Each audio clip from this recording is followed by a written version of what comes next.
Hello and welcome back to the channel. After the Chinese livestream for Azur Lane's 9th anniversary, we finally got a brand new event, Alliance Before the Hagiobull. And honestly, this event brings quite a lot of content. We're getting 5 new ship girls, a new retrofit for Admiral Hipper, several mini-events, and of course, plenty of rewards and resources to farm. The event started on May 20th, 2026, and runs until June 11th, 2026. So, if you've been thinking about returning to Azur Lane, this is a pretty good time to jump back in, grab some new ships for your collection, and stock up on resources. Let's take a quick look at all 5 new ships added to this event. First up, the main star of the event, Götz von Berlichingen. Götz is an H-class battleship based on the H-39 class battleship designs, similar to her sister Ulrich von Hutten. Visually, I like Ulrich design way more than Götz. Her arachnid appearance makes it more original. Götz's resemblance more like a succubus is simple, but I would like to see some things new or improved designs of Ulrich. Gameplay-wise, Götz feels more like a boss-focused version of Ulrich.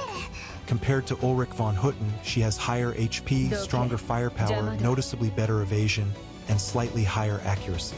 Her skill set is also much more focused on single target pressure. She can inflict a debuff that causes enemies to take increased damage, while also improving her own survivability through self-healing, damage reduction, and reduced burn damage taken. Overall, she feels like a very aggressive battleship that's designed to stay alive while constantly pressuring bosses. Next, we have U-2501, a Type 21 German submarine originally designed during World War II. Historically, the Type 21 submarines were revolutionary because they were designed primarily to operate underwater, rather than functioning mostly as surface ships that could temporarily submerge.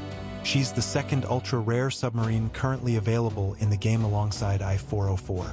Now, comparing the two directly is pointless because they focus on different roles. I-404 is more support-oriented, providing buffs to submarine fleets and improving fleet accuracy. Meanwhile, U-2501 is more focused on offensive utility and debuffing enemies. Her abilities allow her to reveal enemy submarines underwater for 8 seconds, while also reducing enemy accuracy and evasion by 10%. She does require support from other submarines to fully activate parts of her kit, but thankfully that's much easier compared to older Iron Blood submarine setups that relied heavily on each other to get self-buff, which honestly gives her some pretty strong utility overall. Next is Prinz Moritz, a heavy cruiser based on the P-class cruiser designs, which were intended as successors to the Deutschland-class cruisers. She belongs to the same group as Prinz Heinrich, Prinz Adalbert, and Friedrich Karl, so naturally, their overall playstyles and stats are fairly similar. Compared to her sisters, Prinz Moritz mainly stands out through her higher torpedo stat and improved luck. But one thing that makes her particularly attractive to newer players is her survivability. She's surprisingly tanky thanks to her damage reduction effects, while still maintaining solid damage output. So, for beginners who need a durable frontline tank, Prinz Moritz honestly looks like a pretty comfortable option. At for Z-14 and Z-15, both are Type 1934A destroyers, and unfortunately, there honestly isn't too much to say gameplay-wise. Their stats are fairly average overall, especially compared to many newer destroyers already available in the game. That said, if you like their designs or characters, then they're still perfectly fine additions for collection purposes. For beginners though, Z-14 can still provide some utility by helping buff the frontmost Vanguard ship, allowing them to tank damage a little more comfortably.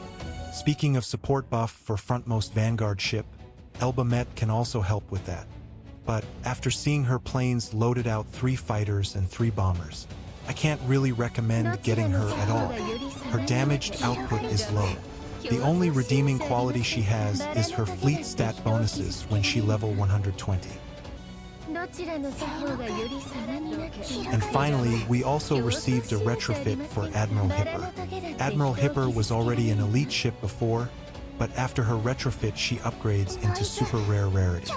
Her retrofit mainly improves her status and overall survivability, while also giving her an additional main gun mount for slightly better damage output. Overall, the retrofit definitely makes her stronger and more reliable than before. Although honestly, it still doesn't completely fix the main issue shared by many ships in her class. She's better now, but not exactly game-breaking. Still, for players who like Admiral Hipper, the retrofit is definitely a nice upgrade. 競争しようじゃありませんか。バラのトゲだって人